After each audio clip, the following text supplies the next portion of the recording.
Exponencial, o ritmo da mudança. Convidamos você para uma jornada de descobertas sobre os impactos da tecnologia e da inovação em nossas vidas. Terra fértil, fauna e flora, luz solar e muita água. Condições ideais para o desenvolvimento da vida. A ação humana e os efeitos do desenvolvimento global. Construção de cidades, geração de riquezas e exploração dos recursos naturais. Vegetação devastada e alto índice de poluição. A destruição do meio ambiente é resultado do desenvolvimento acelerado dos últimos 200 anos. Economia verde, créditos de carbono, carros elétricos, energia eólica. Como as tecnologias estão ajudando o homem a construir um novo cenário para o planeta? O tema deste episódio é sustentabilidade.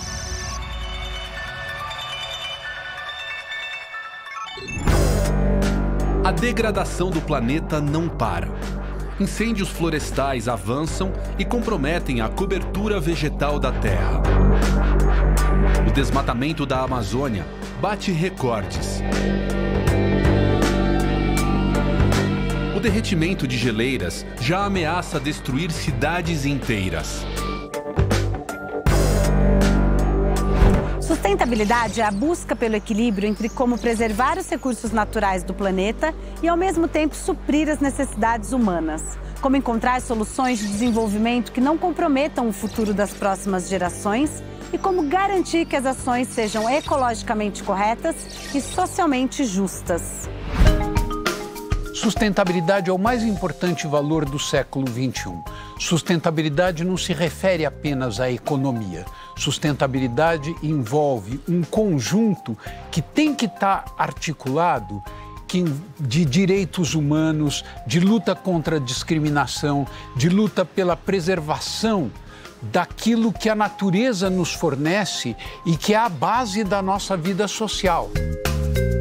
A sustentabilidade ela é um tripé que representa um equilíbrio entre a economia, a sociedade e o meio ambiente. E o tema vem ganhando cada vez mais relevância à medida em que a sociedade, os governos e as empresas vêm percebendo os efeitos dos impactos ambientais e principalmente decorrente das mudanças climáticas globais. Nós vivemos uma situação no Brasil e, na verdade, no mundo todo, especialmente nos países em desenvolvimento, muito delicada do ponto de vista social. Enormes desigualdades. É preciso combater essas desigualdades, porque elas colocam em risco a sustentabilidade social. O uso de tecnologia tornou mais fácil o acesso à informação, aumentando o controle e a capacidade de avaliar e monitorar o resultado das ações humanas sobre o meio ambiente. Os problemas ambientais são resultado do acelerado crescimento populacional, do desenvolvimento econômico e do aumento do consumo. As mudanças climáticas são alterações de longo prazo nos padrões de temperatura e clima da Terra. As mudanças climáticas globais, elas são processos naturais. Por exemplo, na era do gelo, a gente tinha um resfriamento ou aquecimento. O que a gente está colocando hoje como grande problema são as mudanças climáticas antropogênicas, ou seja, resultante da ação humana, especialmente desde o período da pré-revolução industrial. Com a Revolução Industrial, no século XVIII, os combustíveis fósseis passaram a ser utilizados em larga escala.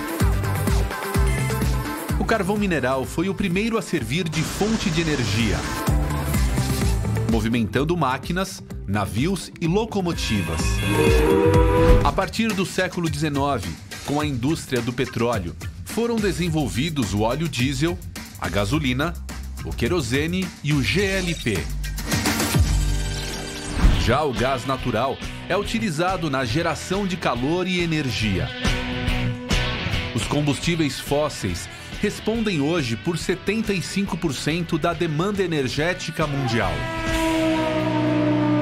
gente acredita que a substituição da economia baseada em combustíveis fósseis por uma economia baseada em recursos renováveis é essencial para a continuidade do planeta e para que a gente construa uma civilização melhor para os nossos filhos e netos. A queima de combustíveis fósseis é um dos principais causadores do efeito estufa, responsável pelo aquecimento global. O efeito estufa é um fenômeno natural, essencial para a vida na Terra. O problema está no aumento significativo da emissão de gases nocivos na atmosfera, como o dióxido de carbono, o CO2. Os gases de efeito estufa são fundamentais para a existência humana. Se não fossem os mesmos, a gente teria uma temperatura média abaixo de 30 graus negativos, o que impossibilitaria a vida humana como a temos hoje. A poluição do ar é consequência de mudanças na composição da atmosfera. Pode ter causas naturais, como a atividade de vulcões, a liberação de gás metano por animais durante a digestão, ou mesmo a poeira do deserto.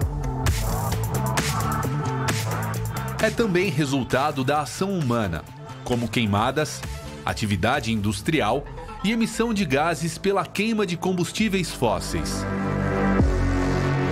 Da necessidade de estabelecer limites para a emissão de gases poluentes, foram criados os créditos de carbono. A cada tonelada de carbono que deixou de ser emitida é gerado um crédito que pode ser comercializado com os países que não alcançaram suas metas. Existe mercado de carbono no mundo todo, que movimenta milhões de dólares durante o ano. Quando a gente fala em mercado de carbono, crédito de carbono, a gente está se referindo a todos os gases de efeito estufa, porém, é um padrão adotar como carbono para facilitar a comunicação. Essa plataforma permite a pessoas físicas calcular a pegada de carbono gerada no dia a dia, de um cafezinho ao consumo mensal de uma família. Os créditos são destinados a projetos florestais, de energia renovável e de economia circular. A maior parte da energia consumida no mundo vem de fontes não renováveis, como o petróleo. Poluentes ilimitadas, elas comprometem seriamente o futuro do planeta. Já as fontes de energia renováveis são inesgotáveis e limpas. São geradas sem prejudicar a natureza e têm como fontes o sol, o vento, a água de rios e lagos e até a matéria orgânica.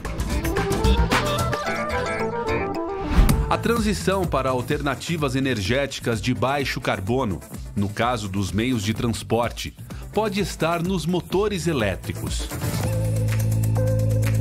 O carro elétrico ele é zero emissão. Então, nós temos a contribuição tanto para a questão de mudanças climáticas, mas também para a qualidade do ar das cidades, né?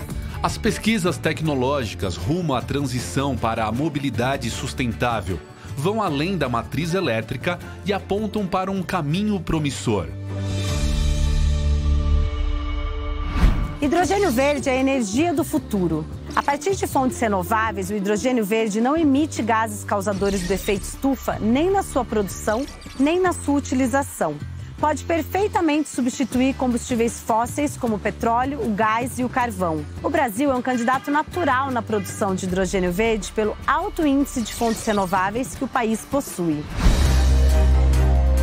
Países como China, Espanha e Arábia Saudita já estão construindo usinas de hidrogênio verde. No Brasil, estão em andamento projetos de pesquisa, desenvolvimento e inovação com foco nesse novo combustível.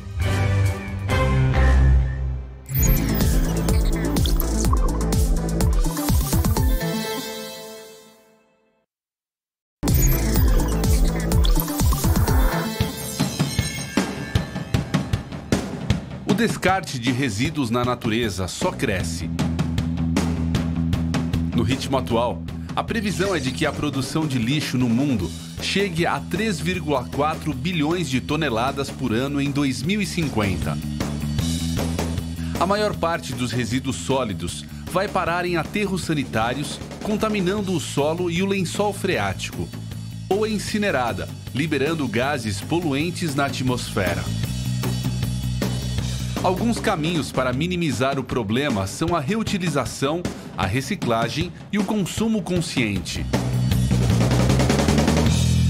Consumo consciente é um consumo com o melhor impacto possível. É o consumo em que o consumidor tem a percepção de qual vai ser esse impacto sobre a sociedade, sobre o meio ambiente e tenta fazer com que haja o melhor impacto possível, seja na compra, no uso ou no descarte de um produto. Com a tecnologia, é possível transformar resíduos em energia limpa. Um exemplo é o reator que imita a natureza ao transformar matéria orgânica em gás. Então, a gente consegue preparar essa matéria orgânica em pedaços e a gente coloca esses pedaços dentro de um reator. Esse reator está aquecido acima de 1000 graus e quando esses pedaços de resíduo eles entram dentro do reator e encostam nesse núcleo aquecido acima de 1000 graus, eles se volatilizam num instante de segundo. Então, toda a matéria volátil do resíduo sólido vai se transformar num gás combustível e esse gás combustível a gente consegue transformar em algum tipo de energia. Mais de 70% da superfície do planeta Terra é constituída por água. Apesar disso, 97% desse total é composto por água salgada e, portanto, imprópria para o consumo. O Brasil é um país com recursos hídricos abundantes e responde por cerca de 12% da água doce do mundo. Fundamental para a sobrevivência de todas as espécies do planeta, a água não é um recurso infinito e está ameaçada pelo desperdício e pela poluição. Segundo a ONU, o acúmulo de plástico nos oceanos deve dobrar até 2030, pondo em risco a saúde, o clima e a biodiversidade. Já o uso de pesticidas e fertilizantes na agricultura, os resíduos industriais e os esgotos domésticos despejados nos rios e lagos comprometem a qualidade da água e os ecossistemas aquáticos. Os rios são promotores de diversos serviços ecossistêmicos na paisagem, como melhoria do clima, tratamento das águas, promoção da biodiversidade. Então, cidades que têm rios saudáveis são também cidades mais saudáveis e, por consequência, possuem população com qualidade de vida melhor. Em Paris, Londres e Chicago, a população já voltou a ter rios navegáveis e despoluídos. A técnica de jardins filtrantes é uma das tecnologias usadas na despoluição de rios. Os jardins filtrantes compõem uma técnica de tratamento de água, onde as plantas fazem a fitorremediação de cargas poluentes. Então, o que a gente chama de resíduo, as plantas chamam de nutrientes. Então, elas processam essas cargas poluentes e devolvem para a gente água limpa. Então, basicamente, o sistema é composto por uma série de filtros plantados por onde a água passa, os efluentes, águas de rio, lagos. E com isso, essas águas vão sendo tratadas, remediadas, e no final do processo a gente tem águas com a sua qualidade enriquecida. O desmatamento, a eliminação total ou parcial da cobertura vegetal nativa, é um dos mais graves problemas ambientais da atualidade. Resultado da atividade humana para a exploração de madeira, expansão agropecuária, atividade mineradora ou crescimento da urbanização, o desmatamento tem consequências gravíssimas ao comprometer o equilíbrio do planeta. O desmatamento provoca a erosão do solo, prejudica a reciclagem de gás carbônico, ameaça a biodiversidade e a vida de comunidades inteiras, além de acentuar os efeitos das mudanças climáticas. Desde 1970, o Brasil já perdeu 20% da floresta amazônica e 50% do cerrado. Biomas representativos do país. O desmatamento da Amazônia tem consequências em vários níveis. A gente tem consequências em níveis globais, com a emissão desse carbono que está estocado na floresta para a atmosfera. Isso é muito ruim para a questão global, climática. Nós temos perda de biodiversidade, perda de áreas que são super importantes para os povos tradicionais. O MAP Biomas é uma rede colaborativa que une ciência, tecnologia de satélites e análise de dados para monitorar o desmatamento no Brasil. Para o mapeamento do desmatamento no Brasil, a gente usa um conjunto de satélites. Nós temos satélites de média resolução que estão passando diariamente, cobrindo essas áreas do Brasil, e a gente percebe onde tem esses alertas de desmatamento. Em cada alerta desse, nós temos imagens de alta resolução, imagens diárias, que daí a gente consegue comprar essas imagens de alta resolução e cruzar com todos os dados públicos. O comércio ilegal de madeira e a busca pelo aumento de áreas de plantio e para a criação de animais são as principais causas do desmatamento. Um dos caminhos rumo a um sistema de produção mais sustentável pode ser a agricultura 4.0. O conceito envolve o uso de máquinas com inteligência artificial, conexão 5G, sensores, softwares e até robôs autônomos. Um exemplo de aplicação da agricultura 4.0 é a tecnologia de biocápsulas, criada para promover o reflorestamento em massa. A gente transforma resíduo em árvores, né? Como que a gente faz isso? Você tem as indústrias farmacêuticas, né, que geram restos de cápsulas de colágeno, que é um produto biodegradável, um produto orgânico. Junto a essas cápsulas, a gente pega adubo feito com restos de processo da indústria de papel e celulose, né, que são lodos, cascas de eucalipto, pinos, enfim, fazemos uma compostagem, aí trazemos para o laboratório, né, que faz isso em escala. Em uma dessas cápsulas de colágeno, a gente insere sementes de árvores nativas do bioma específico, né? Então, qual que é a vantagem disso? Ela protege a semente contra fungos, contra insetos, ela nutre, porque você tem macro e micronutrientes na própria composição do colágeno, e ela também, por meio dessa dispersão com drone, ela consegue fazer isso em massa, né? Então, você pega grandes áreas que têm difícil acesso e você consegue aplicar grandes quantidades de sementes por meio do drone.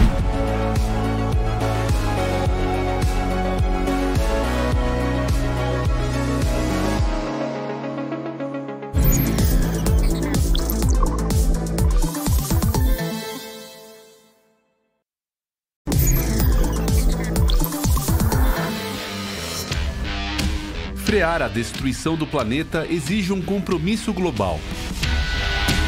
O caminho para atingir este objetivo é a economia verde.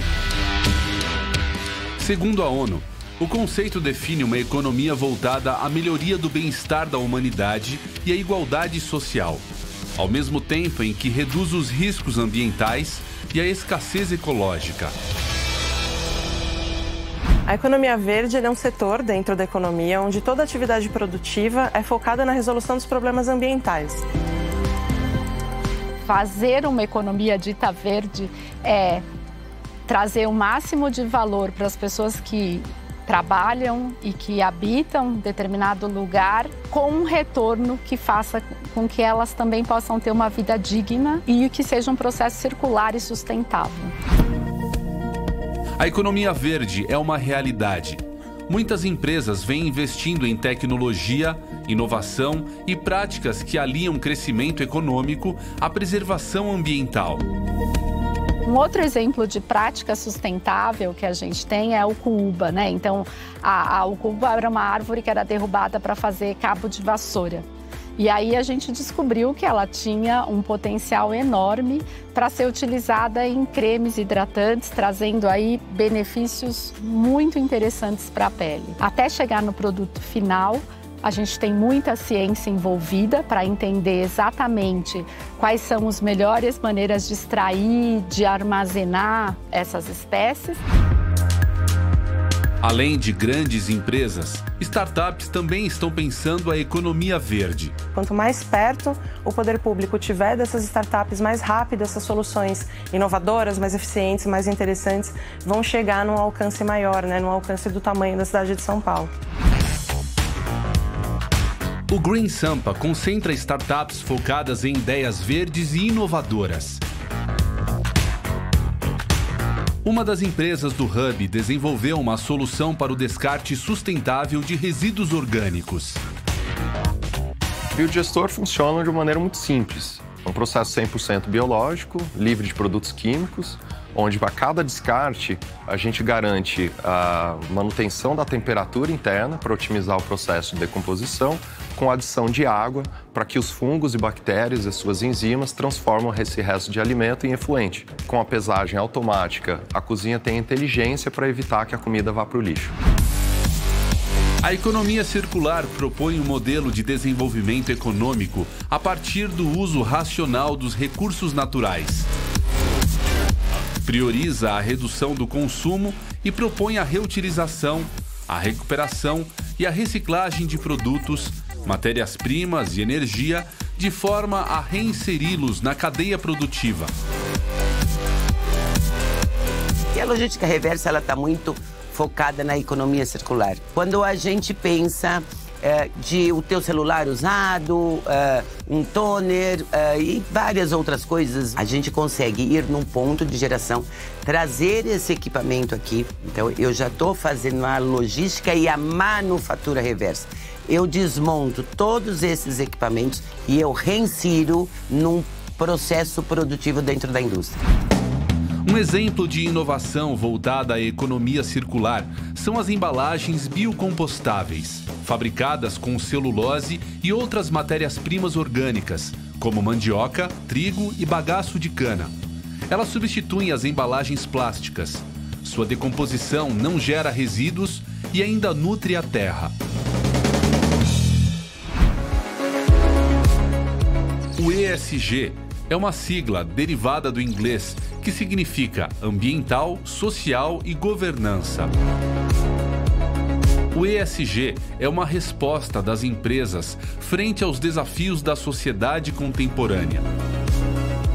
Criado pelas Nações Unidas, o ESG é um conjunto de critérios e ações que, colocados em prática, ajudam a solucionar problemas de governança ambiental, social e corporativa. É uma forma de medir o desempenho de sustentabilidade de uma organização, considerando os recursos humanos, os naturais, os resultados financeiros e o propósito. Muitas empresas têm o ESG como foco. Vamos pegar um exemplo de uma fábrica de papel e celulose. Ela é uma geradora muito grande de resíduos e principalmente resíduos orgânicos. Quando você, ao invés de mandar estes resíduos para um aterro, você valoriza, você faz uma compostagem. Então eu já estou tratando do tema do ambiental.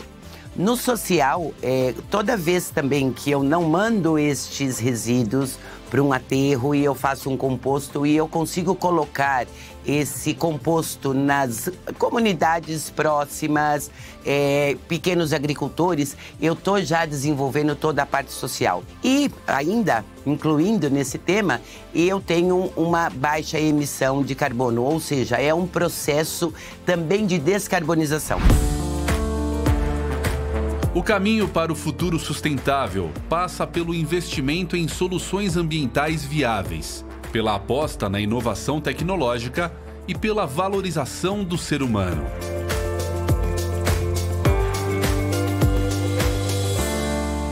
As perspectivas de futuro para a sustentabilidade são muito preocupantes. O mundo até hoje não conseguiu reduzir as emissões de gases de efeito estufa. Ano após ano, essas emissões vêm se mantendo estáveis ou aumentam, quando na verdade elas deveriam estar em rota descendente. Nós estamos produzindo cada vez mais gases de efeito estufa e, portanto, estamos indo na direção oposta a combater as mudanças climáticas. O mesmo está acontecendo com a biodiversidade, isto é, com as espécies animais e as espécies de plantas. Então, se não houver os cuidados das pessoas, dos governos, das empresas, da sociedade em geral, das comunidades, para cuidar desses elementos, a perspectiva não vai ser boa. Nossa sociedade tem um grande desafio, que é o de adaptar nossos sistemas e nossas cidades para as mudanças climáticas. Sim, é possível produzir, aumentar a produção sem desmatar e recuperando áreas que foram desmatadas e que hoje estão abandonadas. E o Brasil tem condição de ser um grande protagonista. Nós estamos na era da implementação dessas medidas sustentáveis e é fundamental que agora seja estabelecido essas medidas de políticas, incentivos para que a gente não fique para trás. O Brasil pode e deve ser um grande pioneiro nessa agenda de implementação da sustentabilidade. Sustentabilidade é o futuro da espécie humana no planeta, né? E a tecnologia, a ciência são habilitadores desse futuro.